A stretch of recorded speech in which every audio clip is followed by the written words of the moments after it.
कि रक्षा मंत्री जी, वायुसेना के चीफ जी, आप हमारा मेडिकल कर लो, हमें कोई अफसोस नहीं है, आप बाहर का भी रास्ता दिखाओगे तो हम बाहर जाने के लिए तैयार हैं। लेकिन आपने क्या किया? आपकी तो नीति बस ये है कि किसी तरह अगर ये लोग का मेडिकल ले लेंगे तो ये लोग को परमानेंट करना पड़ जाएगा। इसलिए आपने क्या किया कि अग्निपथ स्कीम से करेंगे तो उसमें बहुत सारे लड़के आउट चले जाएंगे, और जिसको रखना भी होगा तो उसको बस अग्निपथ स्कीम से 4 साल रखना पड़ेगा। अरे सर, हम गरीब के बेटे हैं सर, ठेला खींचने वाले और मजदूर के बेटे हैं सर, ऐसा अन्याय हमारे साथ मत करिए सर।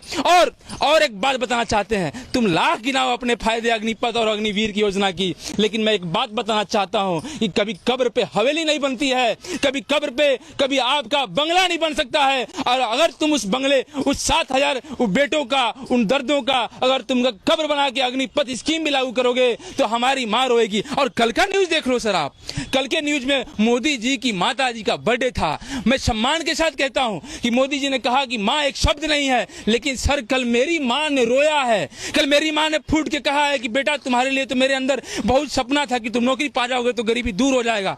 मैं मोदी से पूछना चाहता हूं, मोदी जी आपकी मां एक मां नहीं है, हमारी भी मां है। उन 7,000 माताओं का क्या, जिनके आंखों में आंसू था, उनके शब्दों में दर्द था, उनकी बातें सर दबी हुई थी। सर हमारी माता के बारे में ध्यान दे दो। हमारे जो थल सेना, रक्षा सेना और जल सेना के जितने अधिकारी हैं, हम उनसे कहना चाहते हैं कि सर 2 मिनट की प्रेस कॉन्फ्रेंस में हमारा दर्द मत भुलाओ सर।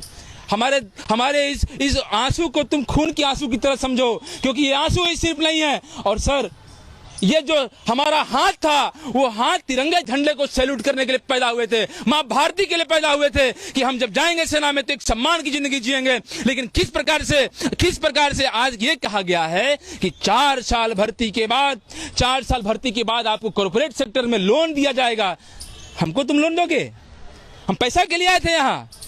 और खास बात बता दूं सर कि जब एक एयरफोर्स, एक सिपाही आर्मी और किसी मिलिट्री के सैनिक की भर्ती होती है तो उसकी सैलरी 40,000 प्रत्येक महीना होती है, उसमें उसको मेडिकल फैसिलिटी हर एक दिया जाता है अलग से।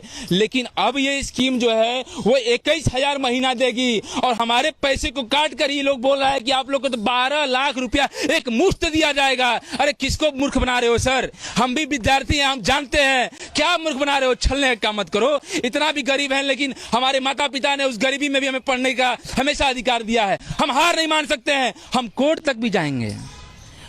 हम मानते हैं हम गरीब हैं, लेकिन हम इस लोकतंत्र को भरोसा करते हैं, और लोकतंत्र में हम लोग जाएंगे और अपने कोर्ट का दरवाजा भी खटखटाएंगे। वो अलग बात है कि हम सफल होना हो, लेकिन